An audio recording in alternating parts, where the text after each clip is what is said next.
Shalom, shalom, Israel. First of all, I'd like to give all honor and glory to Yahweh Bashim Yahushua. Today I'll be coming back with a quick lesson on study.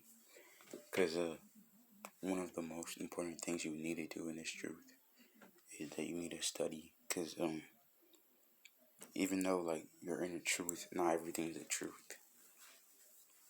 And you have to study for yourself to find out the best answer. If you can understand. Don't study no bugged out stuff.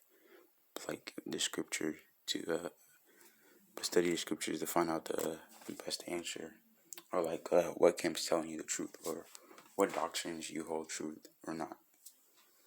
And then when you have a good grasp on your doctrine, then you might want to talk to somebody else about it to test it.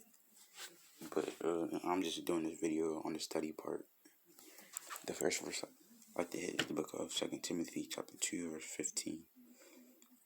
Study to show ourselves approved unto God, a workman that needed not to be ashamed, rightly dividing the word of truth. So yeah, you just gotta study to grow in this truth, and so you won't get cut, at least easily. But the next verse I like to hit is the book of Proverbs, chapter 15, verse 28.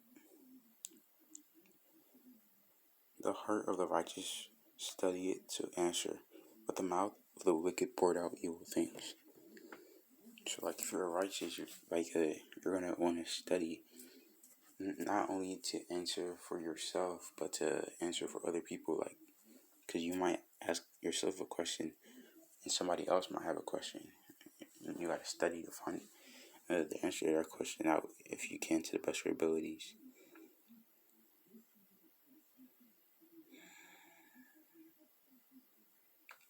And just don't be a wicked and just say whatever you feel is right, or just anything at all.